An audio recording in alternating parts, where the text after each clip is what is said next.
भाग्यलक्ष्मी. इकडे कोयनाच्या घरापाशी फिरायला. मग दोघांना ओळखत नाही मी. परत इकडे दिसलात ना तंगड्यात ओढून ठेवेन दोघांची. कळलं? चालली का?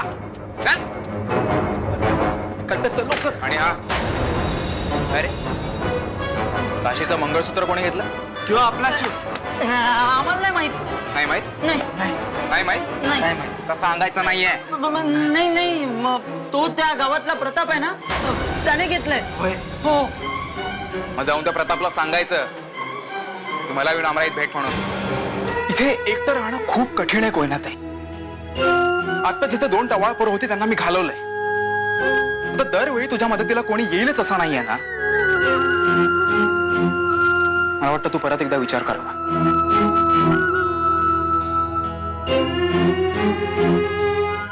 तुला सांगतो मधले काही दिवस मी फार एकटा पडलो होतो. असं वाटत होतं की या जगात माझं कोणीच नाहीये. फार एकटा पडलो होतो.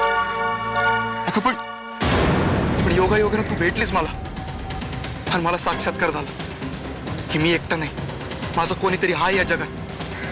तुम्ही सगळे चोर आहात. फक्त आमचा बाबा कदम तेवढा आमच्याशी प्रामाणिक आहे. त्यांनी घेतून कोंबडी चोर कुठचा. आपण एवढा दारू पितो, जुगार खेळतो, तरी पण तू आपल्यावरती प्रेम करतेस. हो, कारण मी त्या सूर्यावर प्रेम केलंय ज्याने माझ्यावर प्रेम केलं. समजा मी शपथ आणली तुझ्यासाठी तर काय नाही, मी तिचा जीव घेईन. पण तुझ्यावर मात्र खूप प्रेम करत राहे. पेरमात पडलेली माणसं आंधळी असतात हे आज कळलं. हे बघ, खूप कर्ज आहे माझ्या डोक्यावर. त्यामुळे फक्त तूच माझी मदत करू शकतेस. मी तुला अजिबात मदत करणार नाही. जाय तू आणि पुन्हा कधी मला भेटायचा प्रयत्न करू. काशे, मला किती म्हणलीस ना जा जा म्हणून, तर मी जाणार नाहीये. लोचाटासारखा तुला भेटतच राहणार आहे. काय आहे, गरजवंताला अक्कल नसते. त्यामुळे या क्षणी मला अक्कल नाहीये असं समज. यापुढे तुझ्याशिवाय मी जगूच शकत नाही. काशे, अगे घरातली कामं कमी होती म्हणून आता ही हेरगिरी सुद्धा सुरू केली. एक लक्षात ठेवा, या घरात टिकायचं असेल ना तर नोकरासारखंच राहा, नाहीतर तुमचाही बंदोबस्त करायला वेळ लागणार नाही मला.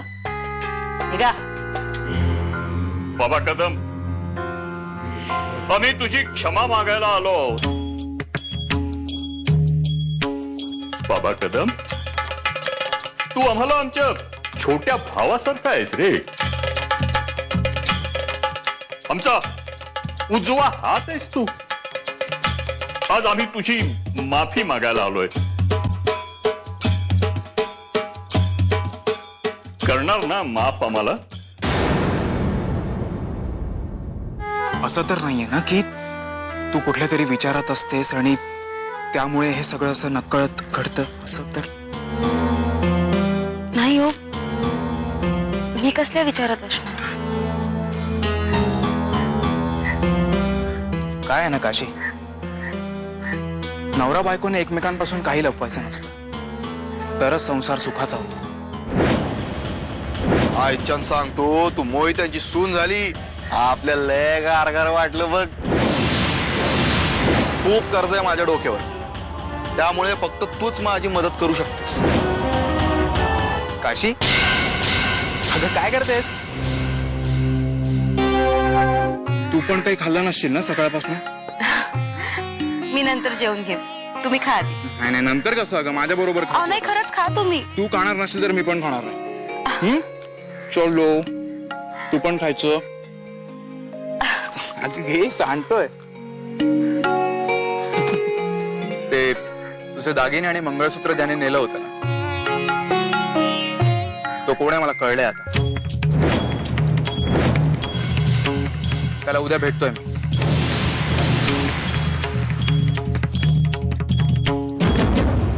आली आली भाग्यलक्ष्मी.